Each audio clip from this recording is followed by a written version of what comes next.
The iron collar around her neck gleamed dully in the scorching Wyoming sun, and Beatrice Parker wondered if she would die wearing it like the animal they had made her.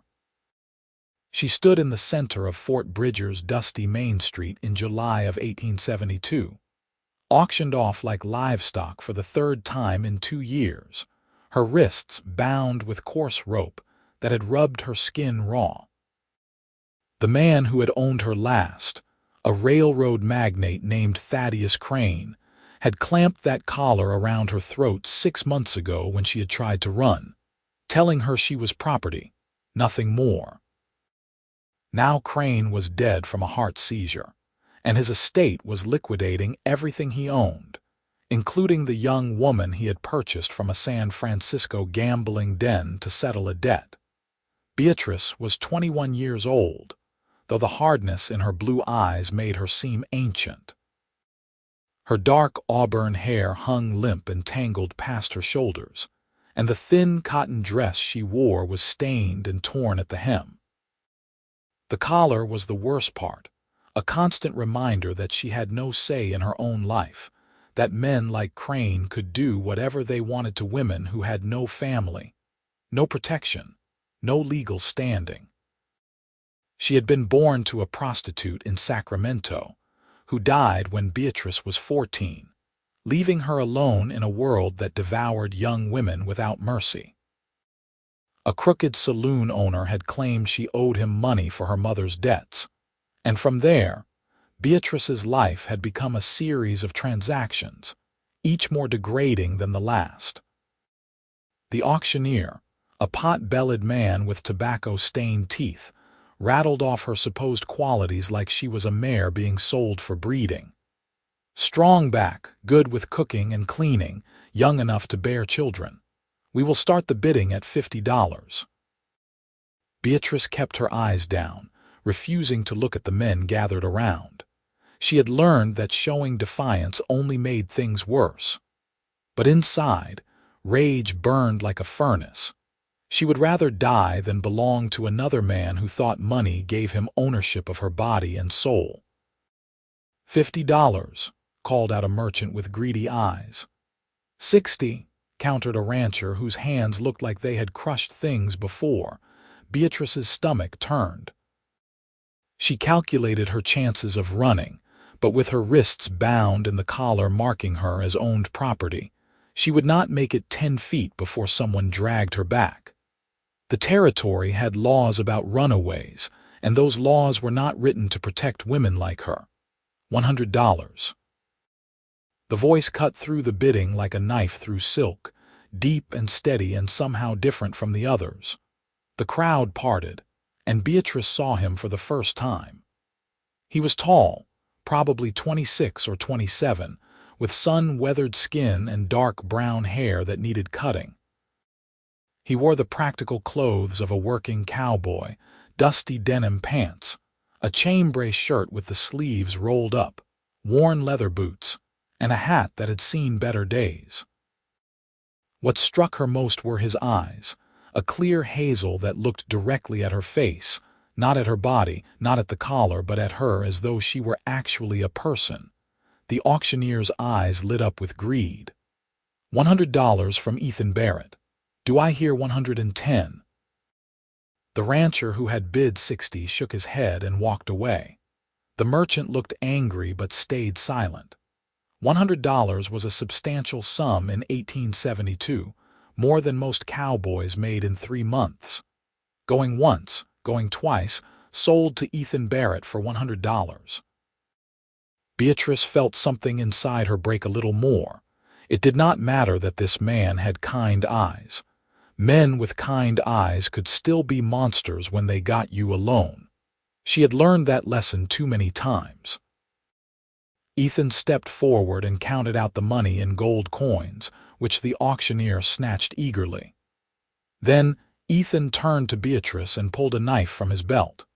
She flinched instinctively, her body tensing for violence, but instead of grabbing her, he carefully cut the ropes binding her wrists.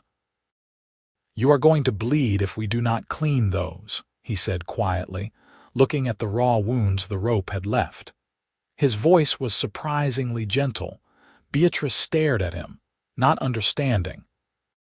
Every man who had ever purchased her had immediately established dominance, had made it clear what her purpose was, had taken what they paid for. But Ethan Barrett just stood there, knife in hand, waiting for something she could not name. "Can you walk?" he asked. She nodded mutely, not trusting her voice. "My horse is at the livery. We have a ride ahead of us." As they walked through Fort Bridger's streets, Beatrice was acutely aware of the collar around her neck. It rubbed against her skin with every step, a cold metal circle that proclaimed her status to everyone they passed. Women looked at her with pity or disgust, men with curiosity or contempt. She kept her eyes on the ground, following Ethan's bootsteps in the dust. At the livery stable he had 2 horses saddled and ready, a large chestnut gelding and a smaller bay mare. He gestured to the bay. "You can ride." "Yes," Beatrice said, her voice hoarse from disuse. Crane had not allowed her to speak unless spoken to. "Good. It is about 15 miles to my ranch. We should make it before dark." He helped her mount, his hands impersonal and efficient, and then swung up onto his own horse. They rode out of Fort Bridger heading northeast, and Beatrice tried to memorize the route in case she needed to run. The Wyoming landscape stretched endlessly in all directions. Rolling hills covered with sagebrush and wild grass, mountains rising in the distance like sentinels. The sky was so vast it made her feel insignificant, but also somehow free in a way she had not felt in years. They rode in silence for over an hour. Beatrice's mind raced with possibilities, each darker than the last. Maybe Ethan Barrett did not want to establish his ownership in public. Maybe he was taking her somewhere isolated where no one would hear her scream. Maybe he was one of those men who liked to play gentle before showing his true nature. Finally, as the sun started to sink toward the western horizon, painting the sky in shades of orange and pink, Ethan slowed his horse to a walk. Beatrice did the same, her muscles tense with anxiety. "That collar," Ethan said without looking at her. "Did Crane put that on you?" Beatrice's hand went instinctively to her throat. "Yes." "Does it have a lock?" "No, it is welded shut." Ethan was quiet for a moment and she saw his jaw tighten. "When we get to the ranch, I am going to cut it off. I want you to know that ahead of time, so you are not frightened when I come at you with metal cutters." Beatrice's breath caught in her chest. "Why?" "Because no human being should wear a collar like a dog." His voice was hard with anger, but she sensed it was not directed at her. "Because what Crane did was wrong, and I will not have it on my land." She did not know what to say to that. Every response that came to mind seemed inadequate or dangerous. So she said nothing, and they continued riding as the sun dipped lower and the air grew cooler. Ethan's ranch appeared as they crested a low hill, a modest spread with a sturdy log cabin, a barn, a corral with several horses, and what looked like good grazing land extending toward a creek lined with cottonwood trees. It was not grand, but it looked well-maintained and honest, the kind of place built by hard work rather than inherited wealth. They dismounted in front of the barn, and Ethan took both horses to unsaddle and brush down. Beatrice stood awkwardly, not sure what was expected of her. In her previous situations, the rules had been made brutally clear within the first hour. Here, she had no framework to understand what was happening. "You must be hungry," Ethan said as he led the horses into the barn. "There is food in the cabin. Go ahead and eat whatever you want. I will be in shortly." Beatrice walked slowly to the cabin, half expecting a trap. But the door opened easily, and inside she found a single large room with a stone fireplace, a bed in one corner, a table with 2 chairs, shelves lined with supplies, and a small kitchen area with a cast iron stove. It was clean and organized, the home of someone who took care of what they had. She saw only one bed, and her stomach clenched with familiar dread. She found bread, cheese, and dried meat on the shelves, along with a jar of preserved peaches that made her mouth water. She had not eaten since the previous day, and her hands shook as she cut slices of bread and cheese. She was still eating when Ethan came in carrying metal cutters and a small leather pouch. "Let me see that collar," he said, setting the tools on the table. Beatrice stopped chewing, her body going rigid. Every instinct screamed at her to run, but there was nowhere to go. She had learned long ago that running only made the punishment worse. Ethan must have seen the fear in her eyes because he held up his hands, palms out. "I am just going to cut it off. That is all. I promise you I am not going to hurt you." "Men always say that," Beatrice whispered. He looked at her for a long moment, and she saw something like pain cross his face. "I know, and I know you have no reason to trust me. But I am asking you to let me do this one thing. After that, if you want to leave, I will give you money and a horse and you can go wherever you want. But I need to get that damned collar off your neck."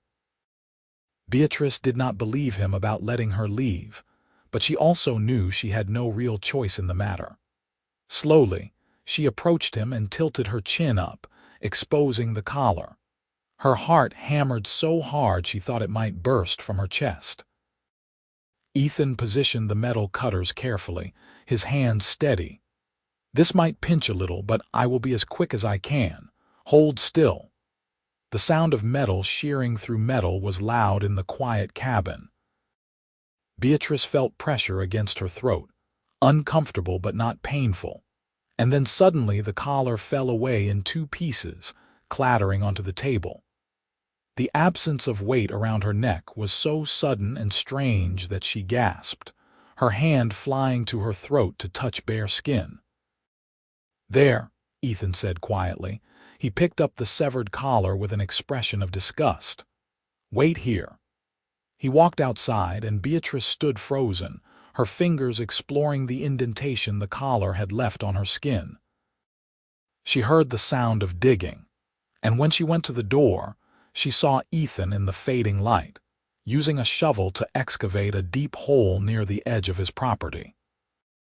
He dropped the collar pieces into the hole and buried them, packing the earth down firmly, as though he were interring something evil that should never see daylight again.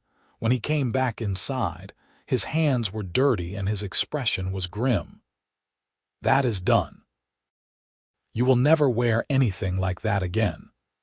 Beatrice felt tears prick her eyes, and she turned away quickly, not wanting him to see. She had taught herself not to cry years ago because tears only made men feel more powerful. But the simple act of destroying that collar, of literally burying it deep in the earth, had cracked something in the armor she wore around her heart. "Thank you," she managed to say, her voice barely audible. Ethan washed his hands in a bucket of water by the door. "You should finish eating. Then we need to talk about some things." Beatrice returned to the table, but her appetite had vanished. She watched Ethan warily as he sat down across from her, his large frame making the chair look small. He folded his hands on the table and met her eyes directly. "Here is the situation," he said. "I bought you today because I could not stand watching you sold to men who were going to use you badly. I know that does not make me a hero. I still participated in a system that treats human beings like property, and I am not proud of that. But what is done, and now we need to figure out what comes next." Beatrice said nothing, waiting for the other boot to drop. "You can leave if you want," Ethan continued. "I meant what I said. I will give you money and a horse and supplies, and you can go to California or back east, or wherever you think you might have a chance at a decent life. But I am going to be honest with you. A woman alone on the frontier is vulnerable. You know that better than I do. What is the alternative?" Beatrice asked, her voice flat. "You can stay here. I need help running this ranch. It is hard work and I cannot pay much, but you would have a roof over your head, food to eat, and I give you my word that I will never touch you in any way you do not want. You would be an employee, not a slave. Not property. A person working for wages. Beatrice studied his face, looking for the lie. Men always lied about their intentions. But Ethan's hazel eyes were steady and clear, and there was something in the set of his jaw that suggested integrity. She wanted desperately to believe him, but belief was a luxury she could not afford. "What kind of work?" she asked cautiously. "Cooking, washing, mending, helping with the animals when needed. General ranch work. It is not easy, but it is honest. And if I stay, where do I sleep?" Ethan gestured to the bed in the corner. "You take the bed, I will sleep in the barn." "That makes no sense. This is your home. And you are a woman who has been through hell and needs to feel safe. The barn is fine. I have slept in worse places." Beatrice felt something unfamiliar stir in her chest, something that might have been hope if she had not learned to kill that emotion long ago. "How do I know you will not change your mind? How do I know you will not come in here one night and take what you think you paid for?" Ethan reached into his pocket and pulled out a small revolver, which he placed on the table between them. "You keep this under your pillow. If I ever do anything that makes you feel unsafe, you shoot me. I would rather be dead than become the kind of man who forces himself on a woman." Beatrice stared at the gun. It was a test, obviously. No man would give a woman he had just purchased a loaded weapon unless he was trying to prove something. But what if it was not loaded? What if this was all an elaborate game to make her lower her guard? As though reading her mind, Ethan picked up the revolver, opened the cylinder to show her it was fully loaded, then set it back down. "It is real and it is yours. Protection, not a threat." The sun had fully set now and the cabin was growing dark. Ethan stood and lit an oil lamp, casting warm light across the rough-hewn walls. "You do not have to decide tonight. Get some rest. We can talk more in the morning." He grabbed a blanket from a chest and headed for the door. "Bolt this behind me. Do not open it for anyone, including me, unless you feel safe doing so." And then he was gone, leaving Beatrice alone in the cabin with a loaded gun and more questions than answers. She heard his footsteps crossing to the barn, heard the barn door creak open and shut. Then silence, broken only by the sound of crickets and the distant howl of a coyote. Beatrice picked up the revolver with shaking hands. It was heavier than she expected, cold and solid and real. She checked the cylinder again, confirming it was loaded, then held it in her lap as she sat in the wooden chair, staring at the bolted door. She did not trust Ethan Barrett, could not trust him, not yet. But he had cut off the collar. He had buried it deep. And that single act had given her something she had not felt in 2 years, the faintest possibility that not all men were monsters. She did not sleep in the bed that night. She sat in the chair with the gun in her lap, watching the door, waiting for him to come back and reveal his true intentions. But the door never opened. The night passed slowly, and as the first gray light of dawn crept through the window, Beatrice finally allowed herself to believe that maybe, just maybe, Ethan Barrett had meant what he said. When full daylight came, Beatrice heard sounds from the barn, the lowing of cattle, the whinny of horses, the general noise of a ranch coming to life. She stood stiffly, her body aching from sitting in the chair all night, and went to the small mirror hanging on the wall. The face that looked back at her was gaunt and hollow-eyed, but the indentation around her neck from the collar was already starting to fade. She touched it gently, marveling again at the absence of that hated weight. A knock on the door made her jump. "Miss Parker." "I am going to leave some water by the door for washing. Take your time. I will be working with the horses if you need anything." Beatrice waited until she heard his footsteps retreat before unbolting the door. Outside sat a bucket of clean water, still cool from the well, and a bar of soap. She brought them inside quickly and bolted the door again, then stripped off the filthy dress she had been wearing and washed herself thoroughly for the first time in weeks. The soap smelled like lye and lavender, harsh but clean. She scrubbed away layers of dirt and degradation, wishing she could wash away memories as easily.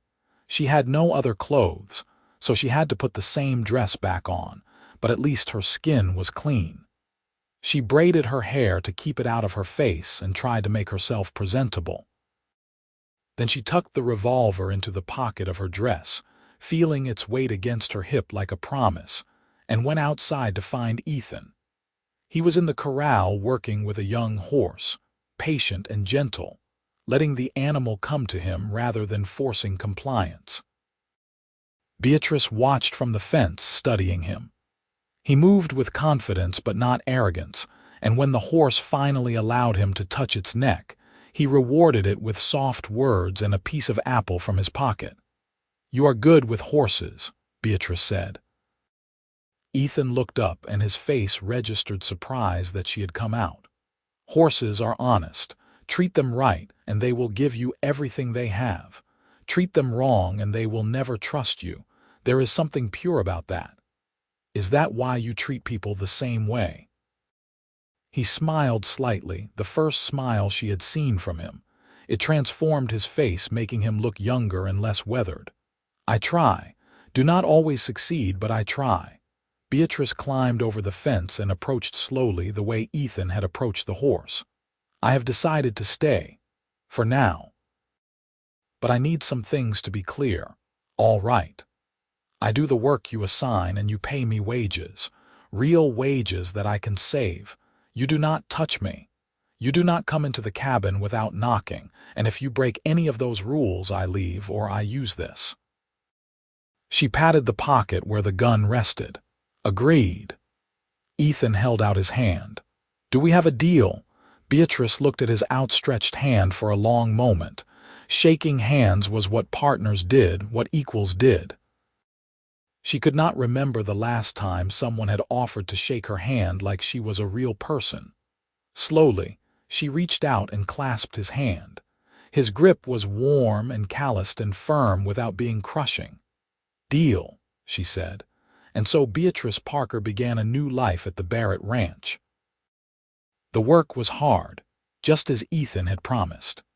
She woke before dawn to start breakfast, spending hours cooking over the wood stove, learning to bake bread in the Dutch oven, preserving vegetables from the small garden behind the cabin.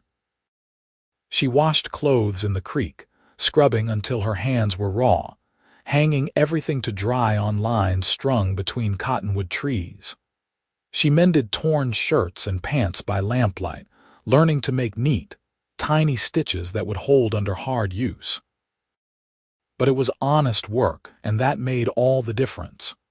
When Ethan asked her to do something, it was a request, not a command.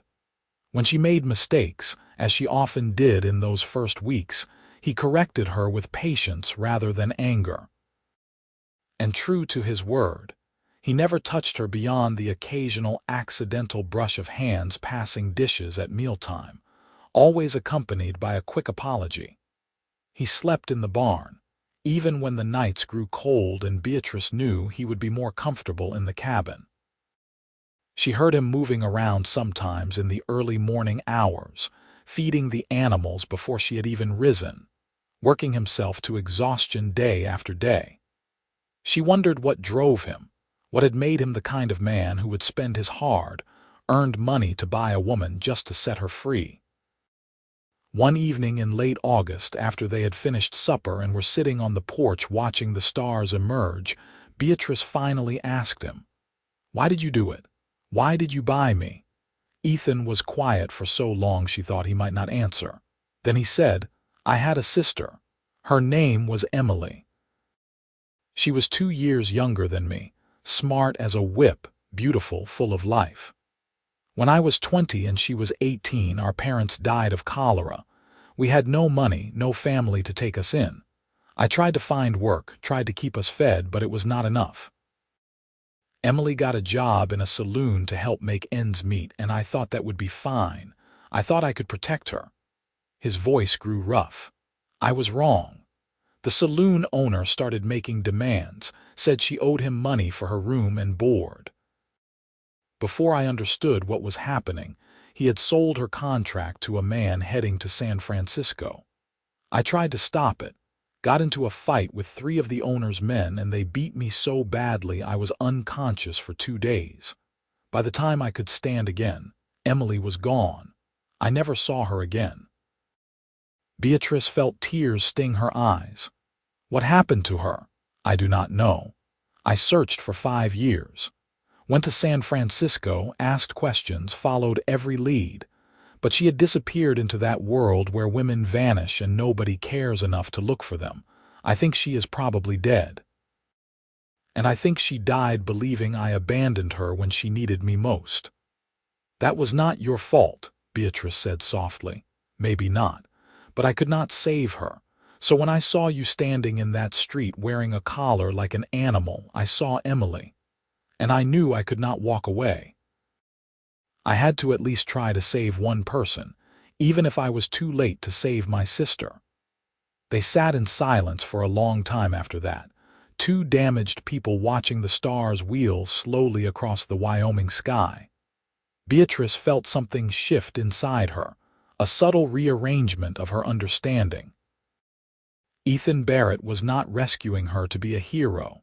He was trying to atone for a failure that was not his fault, trying to make sense of a world that had stolen someone he loved. I am sorry about Emily, Beatrice finally said. I am sorry about whatever happened to make you so afraid of trusting people. It was not one thing, it was 1,000 things. You do not have to tell me unless you want to. But surprisingly, Beatrice found that she did want to tell him. So she did, sitting there in the darkness where she could not see his face clearly enough to watch his judgment form.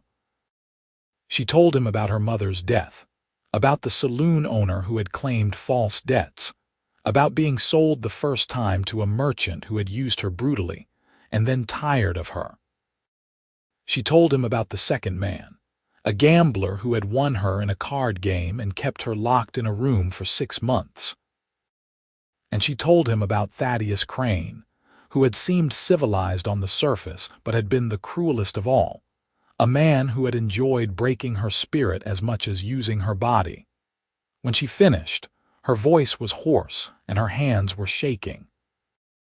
But Ethan did not look at her with pity or disgust. He looked at her with respect, as though she had revealed something brave rather than shameful. You survived, he said simply. That takes strength most people do not have. Some days I am not sure survival was worth it, but you are here. You are free of that collar, and tomorrow you can decide what kind of life you want to build. That is worth something, is it not? Beatrice thought about that as she went inside to sleep that night. For the first time since she could remember, she lay down in the bed instead of sitting watch in the chair. She kept the revolver under her pillow, but she allowed herself to close her eyes and drift into something approaching genuine sleep. The weeks turned into months, and a rhythm developed between Beatrice and Ethan. They worked together seamlessly, anticipating each other's needs, dividing tasks without needing to discuss them. She learned the rhythms of ranch life, the way the seasons dictated the work, the way the land demanded attention and care. He taught her to ride better, to shoot accurately, to track deer through the sage.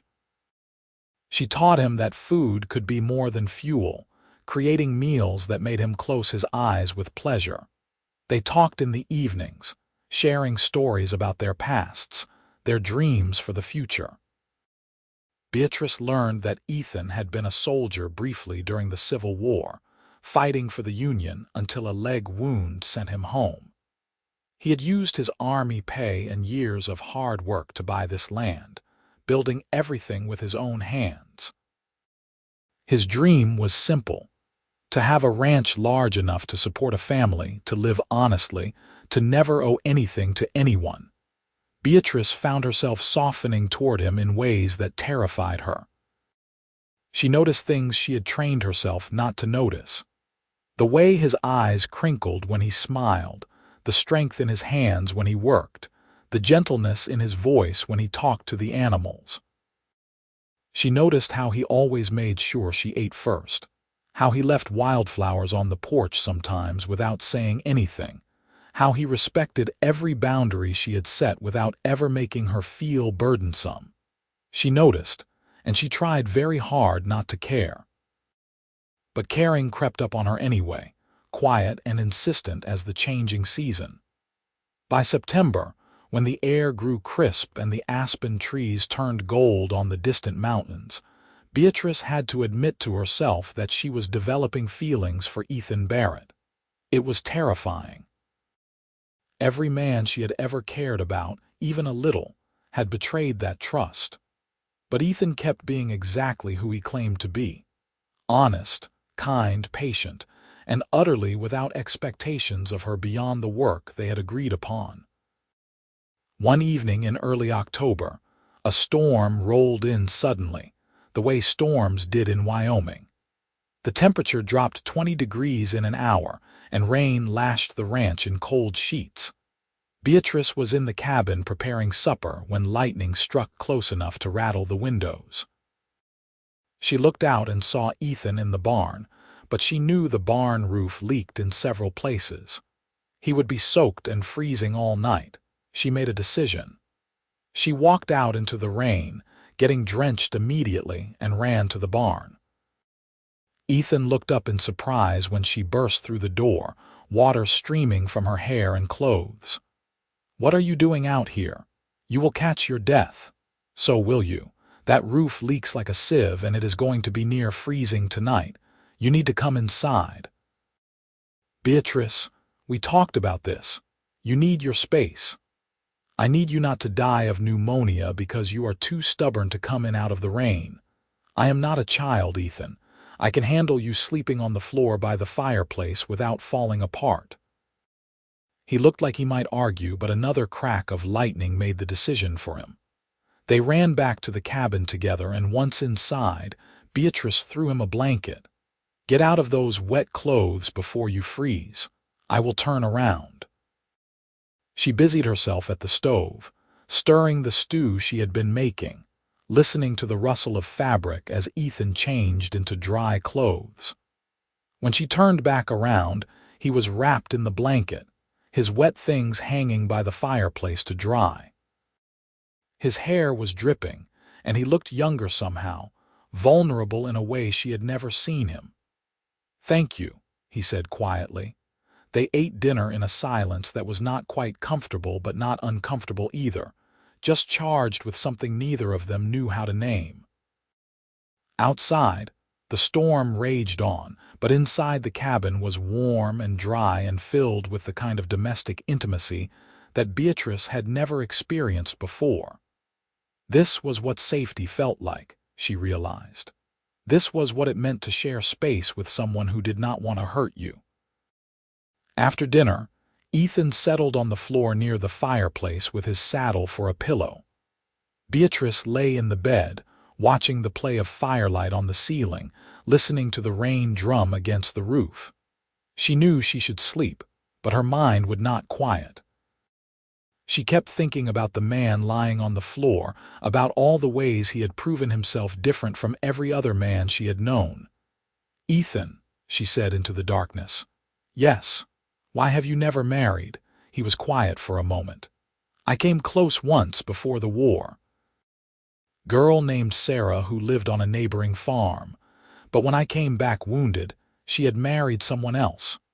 I was angry at first, but looking back, I think she did me a favor. We wanted different things. She wanted comfort and security. I wanted something else, though I did not know what at the time. What do you want now? Partnership, I suppose. Someone to build a life with, not someone to take care of or control. Someone who wants to be there by choice, not because society or economics forces them." Maybe that is asking too much. Beatrice's heart hammered in her chest. I do not think it is asking too much. She heard him shift on the floor. What do you want, Beatrice? It was the first time he had asked her that, and she realized no one had ever asked her what she wanted before. I want to never be owned again. I want to make my own choices, and I want. She hesitated, afraid to say it out loud. I want to know what it feels like to be with someone because I choose to be, not because I have no other option. That makes sense, Ethan said, and she heard the understanding in his voice. You deserve that. You deserve all of that. The storm blew itself out overnight, and by morning the world was washed clean and bright. Ethan went back to sleeping in the barn, but something had changed between them. The air felt charged with possibility, and Beatrice caught herself watching him more often, wondering what it would be like to touch him not out of obligation but desire. She tried to push the thoughts away. She was not ready. She might never be ready. The damage done to her ran too deep, the scars too permanent. But the thoughts kept coming back, insistent as the turning of the seasons. In late October, 3 men rode onto the Barrett ranch just before sunset. Beatrice was hanging laundry when she saw them approach, and something about their bearing made her instinctively reach for the revolver she now carried in her apron pocket. She walked quickly to where Ethan was repairing fence posts. "We have visitors," she said quietly. "They do not look friendly." Ethan straightened, his face growing serious. "Go inside and bolt the door. Do not come out unless I call for you. Ethan, please, Beatrice, trust me on this." She wanted to argue, but the look in his eyes stopped her. She went inside but positioned herself at the window where she could see and hear what was happening. Her hand closed around the revolver, and she made sure it was loaded and ready. The 3 men dismounted in the yard. They were rough-looking, the kind of drifters who made their living on the wrong side of the law. The one in front, a man with a scarred face and cruel eyes, looked around the ranch with the assessing gaze of someone evaluating potential loot. "You must be Ethan Barrett," the scarred man said. "I am. What can I do for you gentlemen? We hear you bought a woman a few months back in Fort Bridger. Woman with dark hair wearing a collar. That right." Beatrice's blood ran cold. They had come for her. Somehow, someone had sent them to retrieve what they considered stolen property. "I bought a woman's contract, yes," Ethan said carefully. "What business is that of yours? Thaddeus Crane's nephew thinks you might have taken advantage of his uncle's death to acquire property that should have gone to the family. He wants the woman returned. Says he will pay you what you spent plus $20 for your trouble. The woman is not for sale. That is not smart, friend. Jackson Crane is not a man you want to cross. I do not care who Jackson Crane is. The woman stays here." The scarred man's hand moved toward his gun. "Maybe you did not hear me right. This is not a negotiation." Ethan's posture shifted subtly, and Beatrice recognized the stance of someone ready for violence. "Get off my land, now. We will leave when we have what we came for." Everything happened very fast after that. The scarred man drew his gun, but Ethan was faster. His shot caught the man in the shoulder, spinning him around. The other 2 men went for their weapons, and Beatrice did not think. She threw open the door and fired twice, her bullets kicking up dirt at the feet of the second man, making him stumble back. "The next one goes through your chest," she shouted, surprised by the steadiness of her own voice. "Drop your guns and ride out, or I swear I will kill you." The 2 uninjured men looked at each other, then at the scarred man clutching his bleeding shoulder, then at Beatrice standing in the doorway with a smoking revolver. Whatever they had expected, it was not this. They dropped their guns, hauled their wounded companion onto his horse, and rode away at a gallop, disappearing into the gathering dusk. Beatrice stood frozen, the revolver shaking in her hands now that the immediate danger had passed. Ethan walked over and gently took the gun from her, setting the safety before handing it back. "Are you all right?" he asked. "I think so. Are you?" "Yes, thank you for not staying inside like I asked. I could not let them take me, and I could not let them hurt you." Ethan looked at her with an expression she could not quite read. "We should prepare in case they come back with more men. Jackson Crane has money and influence. This is not over."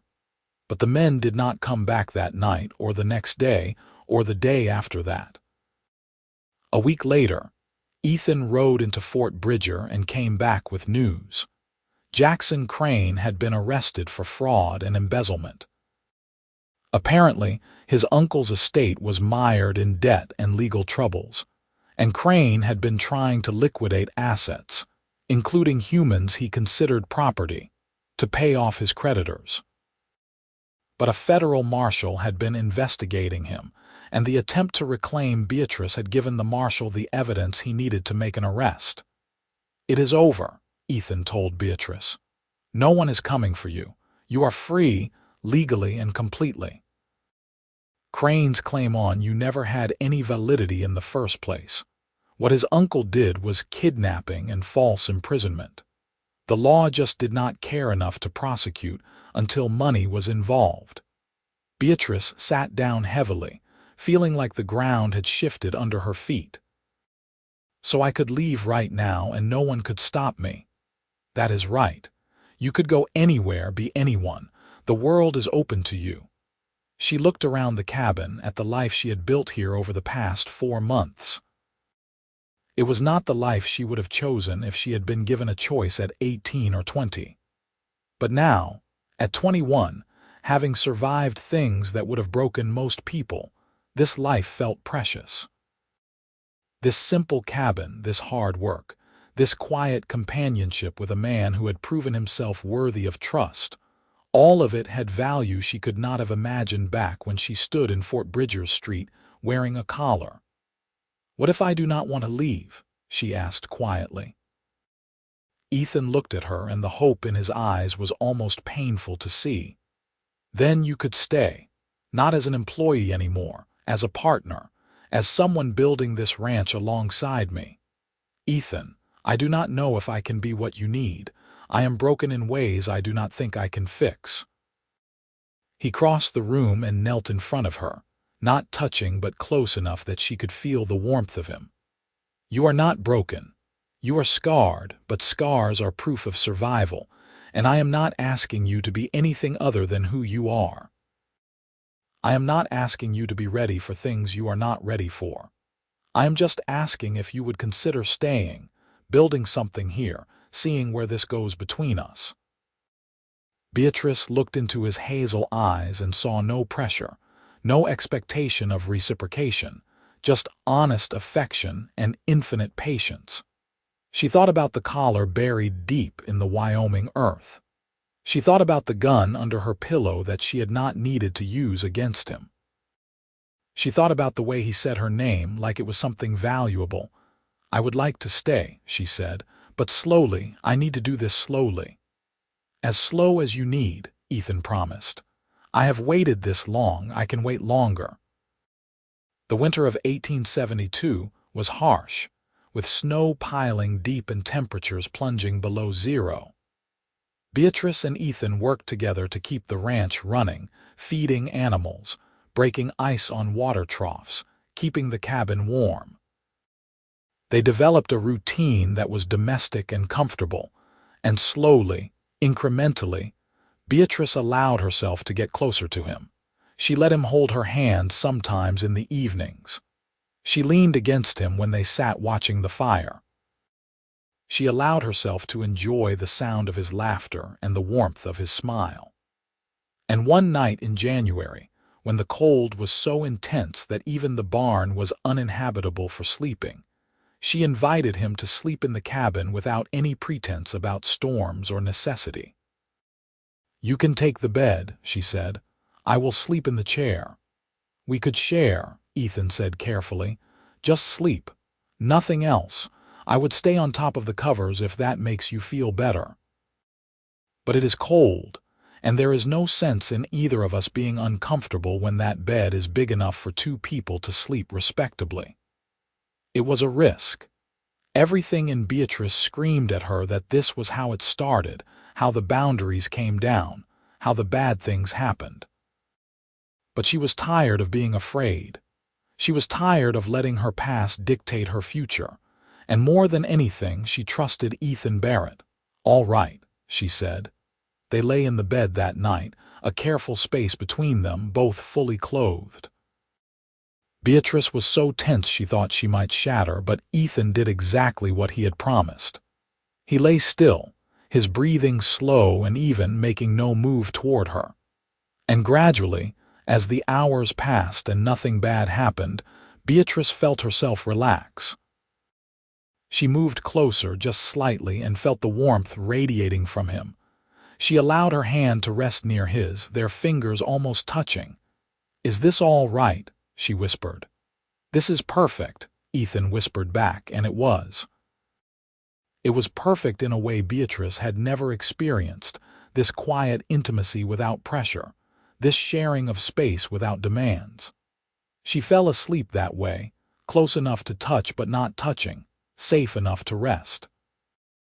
After that night, they shared the bed regularly, and Beatrice found herself healing in ways she had not thought possible. Touch became something she could enjoy rather than endure. Closeness became something she could want rather than fear. And slowly, tentatively, she began to imagine a future where intimacy was not just bearable but desired. Spring came to Wyoming with an explosion of wildflowers and new grass, and the ranch felt like it was waking from a long sleep. Beatrice planted a larger garden, putting in seeds for vegetables and herbs, working the soil with her hands and feeling connected to the earth in a way she never had before. Ethan bought more cattle, expanding the herd, talking about his plans for the future as though Beatrice would automatically be part of them. One evening in May, as they watched the sunset paint the sky in shades of pink and gold, Beatrice turned to Ethan and said, "I think I am ready." "Ready for what?" "Ready to be with you. Really be with you. Not because I have to, not because I owe you anything, but because I want to, because I love you." The words hung in the air between them, precious and fragile. Ethan looked at her with wonder, as though she had given him something more valuable than gold. "Are you sure?" he asked. "There is no rush. I can wait as long as you need." "I am sure. I have never been more sure of anything in my life." Ethan stood and held out his hand, and Beatrice took it. They walked inside the cabin together, and for the first time in her life, Beatrice experienced intimacy as something beautiful. Ethan was patient and gentle, constantly checking to make sure she was comfortable, letting her set the pace and the boundaries. And when she cried afterward, he held her and understood that they were tears of release, of grief for everything she had lost and joy for what she had found. "I love you too," he said into her hair. "I have loved you since the day I saw you standing in that street, refusing to let them break your spirit. I will love you for the rest of my life." They were married in Fort Bridger on a bright day in June of 1873, with a few local friends as witnesses. Beatrice wore a simple blue dress that she had sewn herself, and Ethan wore his best suit, which was still worn and patched but clean. The ceremony was brief and the celebration modest, but when Beatrice said her vows, she meant every word. She was choosing this man, this life, this future, and that choice felt like reclaiming herself. Their life together was not easy. The ranch demanded constant work, and there were hard years when the cattle prices dropped or the weather was bad. But they faced everything together, partners in the truest sense. Beatrice discovered she had a talent for managing the ranch's finances, keeping meticulous records and making smart decisions about when to buy and sell. Ethan discovered that having someone to share the burden made even the hardest work bearable. In the spring of 1875, Beatrice realized she was pregnant. The discovery filled her with a complex mixture of joy and terror. She had never thought she would have children, had never believed she would find someone she trusted enough to create a family with. But as her belly grew and Ethan fussed over her with protective concern, she found herself excited about the future in a way she had never allowed herself to be. Their son was born in December of 1875, a healthy baby boy with Ethan's hazel eyes and Beatrice's dark hair. They named him Samuel, after Ethan's father, and Beatrice fell in love with her child in a way that was almost painful. Holding Samuel, she understood viscerally what it meant to want to protect someone, to give everything you had to ensure their safety and happiness. Ethan was a devoted father, taking turns walking Samuel when he cried at night, changing diapers without complaint, talking to the baby in a soft voice that made Beatrice's heart ache with love. Watching him with their son, she marveled at how different he was from every man she had known before.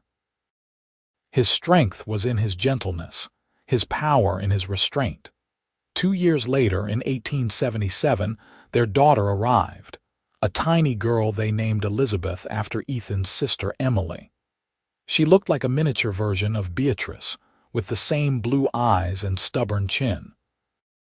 Samuel was a doting older brother, carefully bringing his baby sister toys and patting her head with 2-year-old enthusiasm. The Barrett ranch grew over the years, becoming more prosperous as Ethan and Beatrice's hard work paid off. They hired hands to help with the cattle, but they never forgot what it felt like to struggle. They paid fair wages and treated their workers with respect, and in return, they earned loyalty and dedication. In 1880, when Beatrice was 29 and Ethan was 34, they finally had the money to build a larger house, a proper 2-story structure with bedrooms for the children and a kitchen that was not cramped and dark. But before the builders started work, Ethan took Beatrice out to the place where he had buried her collar 8 years earlier. "I want to build the new house right here," he said. "Right over the place where we buried the worst part of your past.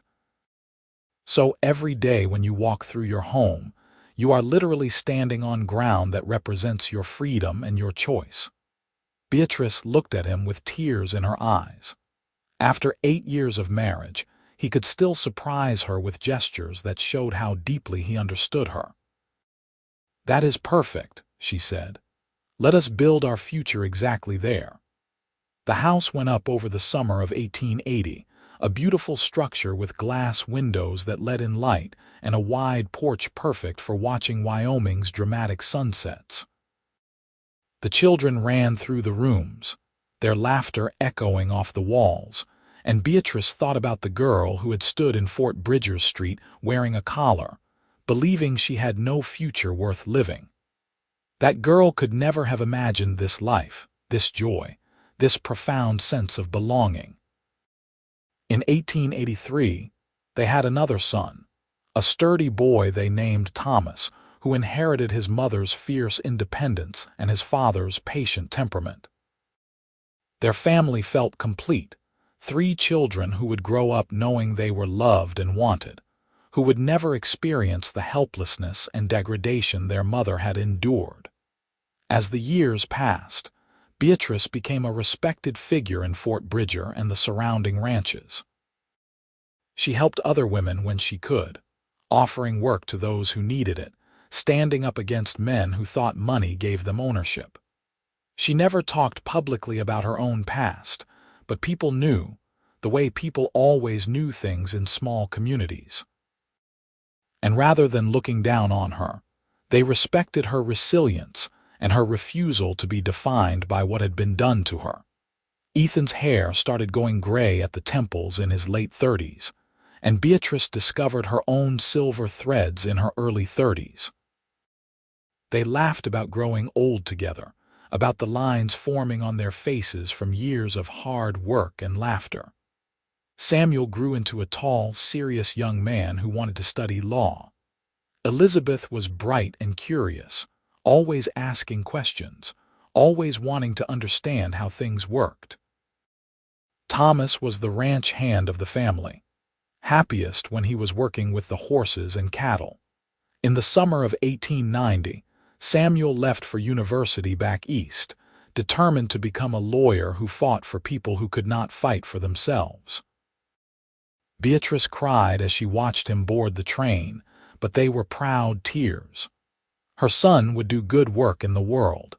He had been raised by parents who understood the importance of justice and compassion. Elizabeth followed 4 years later, heading to a women's college in Colorado to study medicine.